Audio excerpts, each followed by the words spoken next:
अगर आरजेडी एक उम्मीदवार देती या विपक्ष एक उम्मीदवार देता, संयुक्त उम्मीदवार होता और बीजेपी और उस उम्मीदवार के बीच में लड़ाई होती, तो क्या परवेज जी मुकाबला ज्यादा कड़ा नहीं होता?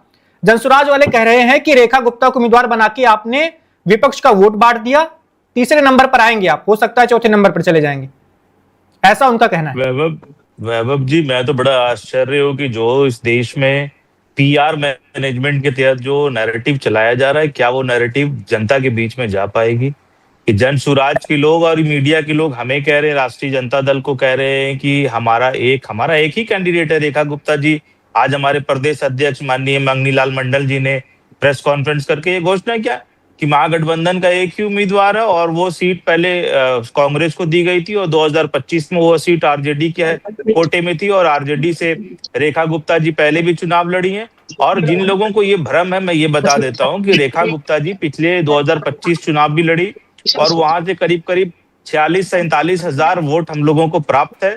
और जिसके लिए आप लोग कैंपेन कर रहे हैं, ये जो नैरेटिव बनाया जा रहा है देश के अंदर, मीडिया के अंदर, पीके की कैंडिडेट वंदना कुमारी जी पहले 2025 में भी वहां से चुनाव लड़ी और मेरा ख्याल है कि 7,7500 वोट के आसपास में वहां से उनको निपट गई वो।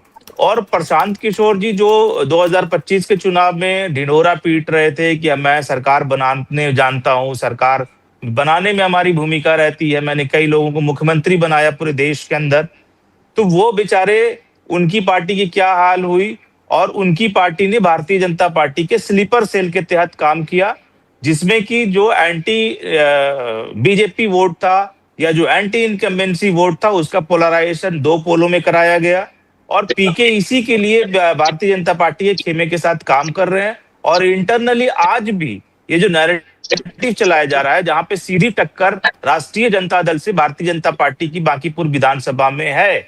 और पिछले चुनाव के परिणाम को भी जब आप देखेंगे तो हमें 47,000 वोट प्राप्त हुए, नितिन नवीन जी को 90,000 के आसपास वोट प्राप्त हुए थे वहां पर। और जो 7500 वोट प्राप्त कर रहे, आप उसको डायरेक्ट मुकाबले में ला रहे और जिसका 50,000 वोट है वो मुकाबले से बाहर चला गया।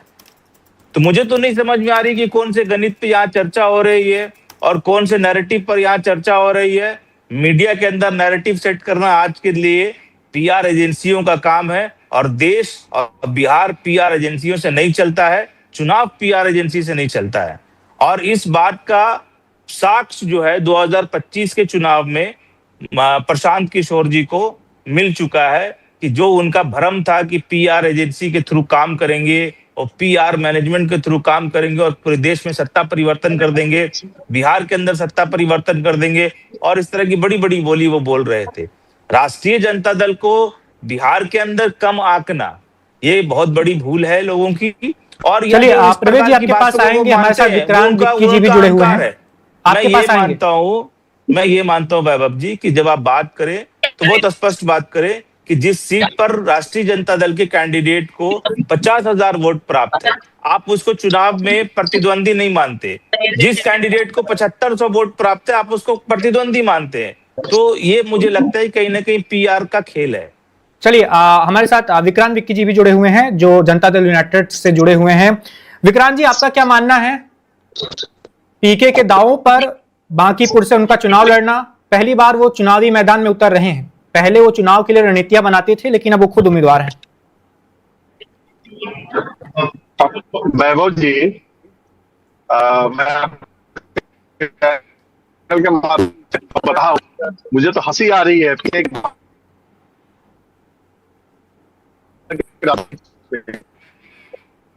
अभी वो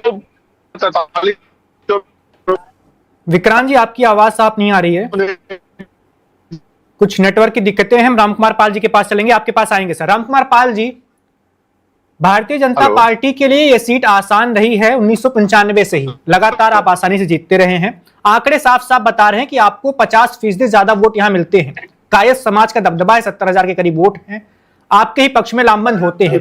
लेकिन पीके, आपके पास आएंगे विक्रांत जी, कुछ नेटवर्क की दिक्कतें हैं आपके साथ, अपनी टीम से मैं बात कर रहा हूं। तो रामकुमार पाल जी, आपके हिसाब से अगर पीके अपनी पूरी मशीनरी के साथ लगते हैं, 2025 के विधानसभा चुनाव हमने देखा था, उनके साथ काम करने वाले लोग कितनी बड़ी उनकी एक टीम है, पीआर की तरह कैसे चीजें मैनेज होती हैं, नैरेटिव सेट करना उन्हें आता है, मीडिया भी बराबर तवज्जो देती रहती है। अगर पीके को सफलता मिल जाती है तो कितना बड़ा झटका होगा बीजेपी के लिए, राष्ट्रीय अध्यक्ष वाली सीट ही चली जाए तो? नहीं होगा।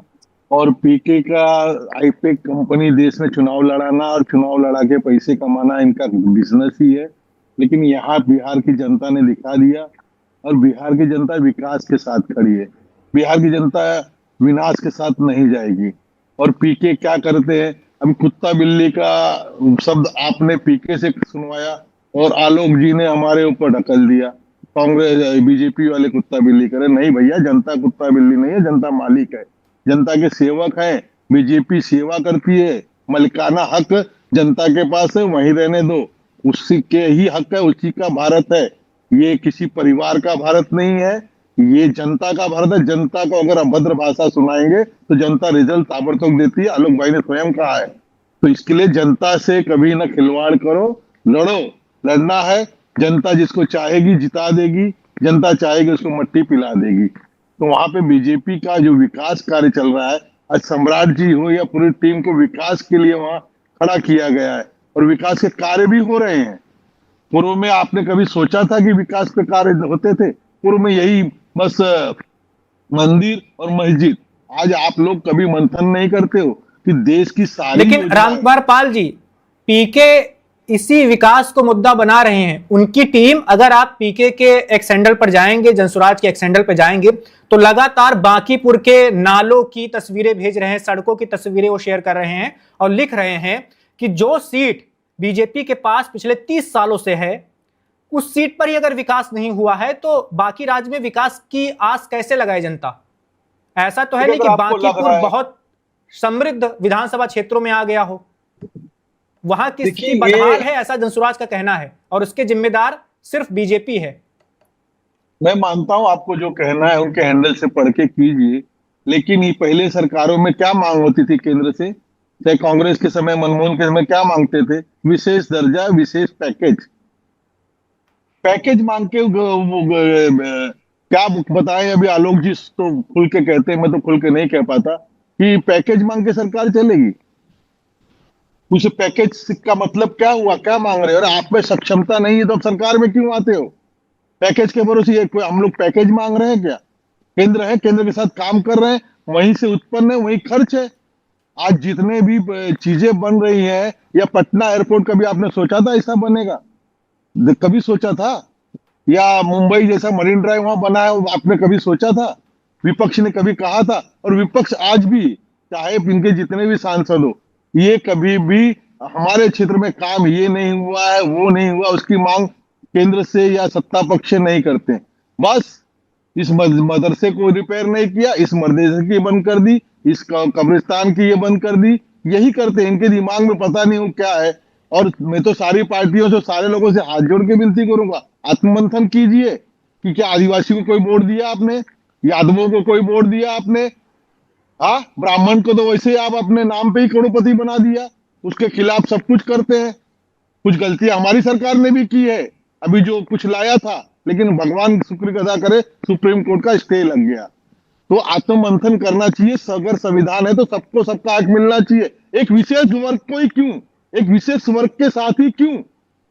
आज मैं पूछना चाहता हूं आलोक जी से, बड़े हमारे ब्रह्म है वो, मैं आलोक जी, मस्जिदों और चर्चा का गिरजाघरों पे क्यों नहीं है ये आपका अधिग्रहण?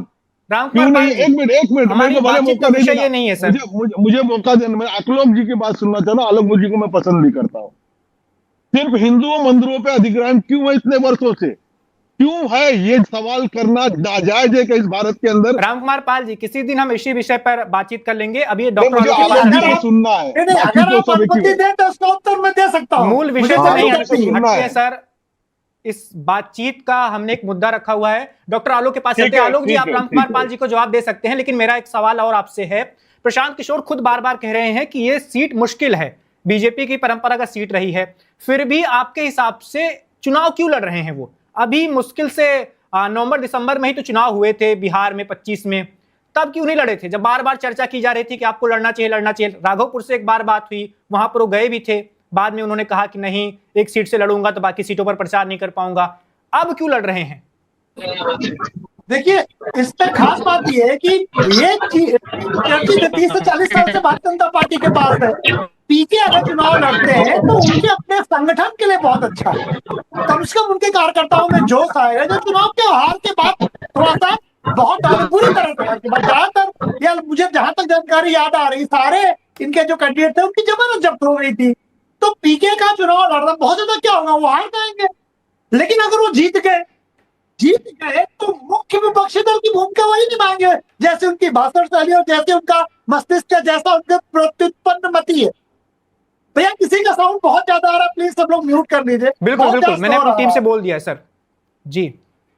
तो मेरा अपना मानना है कि पीके का लड़ना पीके के लिए फायदेमंद है, उनकी पार्टी के लिए फायदेमंद है। और भारतीय जनता पार्टी के अंदर जो आलस्य है वो आलस्य थोड़ा कम होगा, क्योंकि बेहतर फाइट आएगा। पीके एक फेस है, इस बात को स्वीकार करना होगा। वोट मिले न मिले, लेकिन मीडिया अटेंशन तो मिल ही जाता है ना।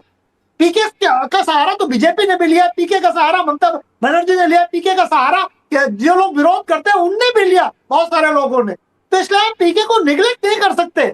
और 1.5-2 साल के संगठन पर अगर कोई व्यक्ति पूरे राज्य में चुनाव लड़ता है तो नोटिसबल तो है, ऐसा तो नहीं है। आरजेडी का तो पूरा एक वजूद रहा है, लंबे समय तक वो सत्ता में रही है, 24-25 सीटों में आके सिमट गई आरजेडी। उसको खुद भी चिंतन करने की जरूरत है। लेकिन बात अगर पीके की आती है तो मुझे ऐसा लगता है भारतीय जनता पार्टी के अंदर जो असंतुष्ट लोग हैं, उसमें सवर्ण भी असंतुष्ट है। सम्राट चौधरी से जिस तरह से भरत भूषण तिवारी हत्याकांड में सम्राट चौधरी का निगेटिव चिंतन रहा, उनका अप्रोच बिल्कुल निगेटिव है। बिहार की जनता, वहां के लोग विरोध में, ओबीसी विरोध में, दलित विरोध में। उसने कहा कि जब बाढ़ आई थी तो आप लोग नहीं आए थे, तो नीतीश कुमार की सरकार भी वहां नहीं पहुंची थी।